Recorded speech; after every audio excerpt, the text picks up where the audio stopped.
Assalamualaikum warahmatullahi wabarakatuh. Teman-teman semuanya, hari ini saya ingin membahas tentang konsep diri. Ini saya kutip dari buku W. Gunawan. Bagaimana ini tentang konsep diri, kunci pembuka harta karun potensi. Nah, siapa saja bisa berhasil.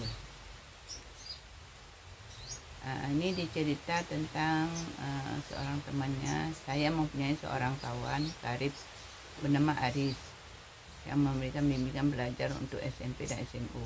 Mata pelajaran dia ajarkan adalah mata pelajaran di bidang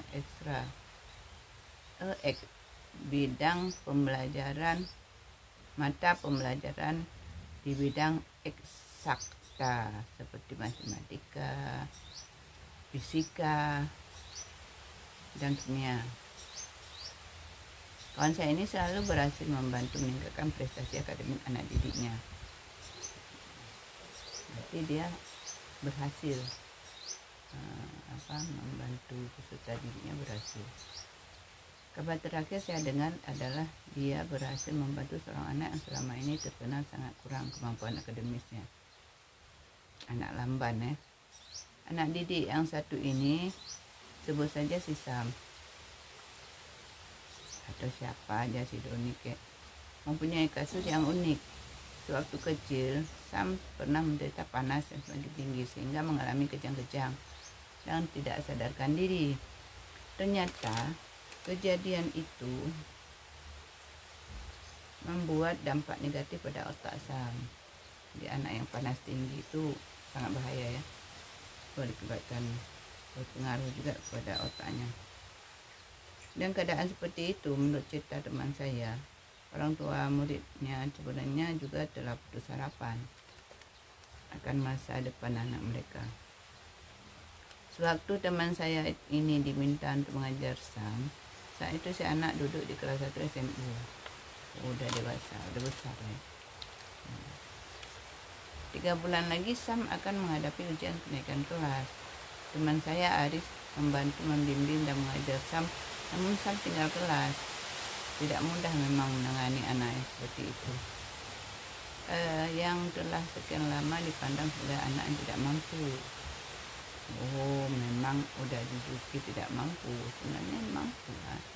Anak-anak ini lahirkan istimewa. Namun teman saya ini tetap diminta untuk terus membimbing dan mengajar Sam. Hasilnya sewaktu menerima rapor kenaikan kelas dari kelas 1 ke kelas 2, Sam menduduki peringkat ketiga dari kelasnya. Oh, luar biasa ya. Sam kini telah menamatkan SMU dan juga telah selesai kuliah di jurusan teknik komputer. Wah, hebat. Saya berkesempatan berbincang dengan Sam dan menanyakan apa yang telah dilakukan Aris terhadap dirinya sehingga ia bisa berubah dari seorang biasa-biasa saja menjadi seseorang berprestasi. Dan apa yang ia sampaikan akan saya jelaskan dalam bab ini. Nah, apa ya?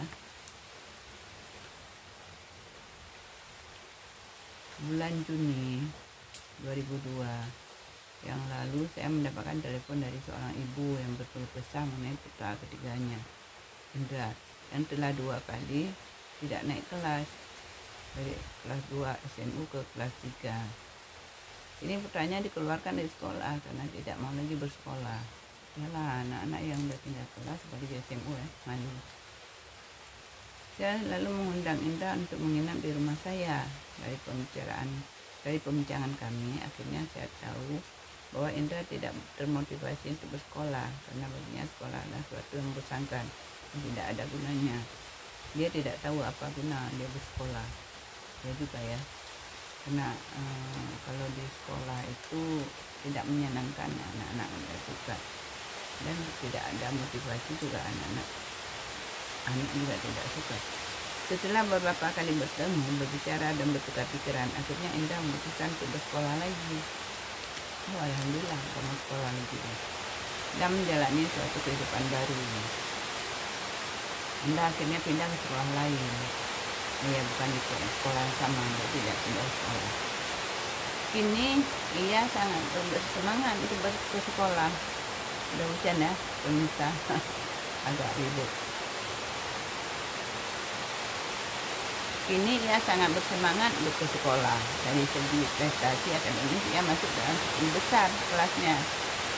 Satu kasus lain menyangkut kawan saya, sebut saja nama Budi, yang lulus sebagai sarjana teknik industri dengan IP-nya 3,78 dan terdapat predikat cum laude dari sebuah perguruan tinggi terkemuka. Skripsi Budi juga terpilih sebagai skripsi terbaik di jurusannya, yaitu jurusan teknik industri. Berbekal gelar sarjana dan prestasi akademis yang sangat baik, ia mulai hidupnya di masyarakat. Setelah bekerja selama 3 tahun dengan berganti pekerjaan beberapa kali, akhirnya dia mengeluh mengenai keadaan dirinya. Secara finansial ia selalu bingung. Penghasilan yang ia peroleh dari pekerjaan selalu tidak dapat mencukupi kebutuhannya. Mendengar keluhan ini, seorang kawan Budi yang kebetulan pengusaha sukses menyarankan agar dia berubah haluan dan menjadi pengusaha. Saran ini telah disampaikan oleh teman saya yang selama lebih dari 3 tahun tanpa mendapat perhatian dari si Budi. Mungkin dia tidak ada minat ya jadi pengusaha. Selama ini Budi merasa bahwa dia tidak berbakat untuk menjadi pengusaha. Dari garis keluarganya tidak ada seorang pun anggota keluarganya yang menjadi pengusaha. Ayahnya seorang manajer, tante dan ibunya berkarir di perusahaan. Jadi Budi berpikir bahwa tidak mungkin dia bisa menjadi pengusaha. Budi berpikir sudah menjadi nasibnya, bahwa ia harus tetap bekerja suatu perusahaan. Sampai akhirnya Budi merasa terjepit dan tidak menyesuaikan pilihan lain, dan tidak mempunyai pilihan lain. Setelah membuat keputusan untuk mengubah haluan di bawah arahan dan bimbingan teman saya, hanya dalam waktu kurang dari 2 tahun Budi menjadi pengusaha.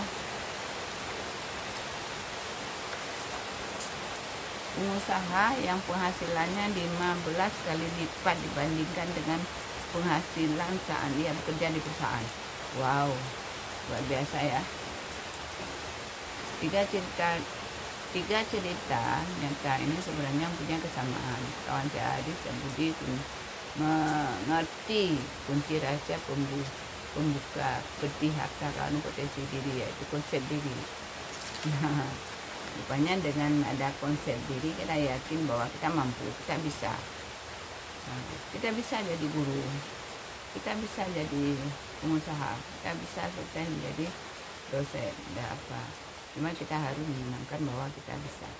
Mungkin itu ya saja yang dapat saya sampaikannya. Sebelum saya mohon maaf, kita akhiri. Assalamualaikum warahmatullahi wabarakatuh.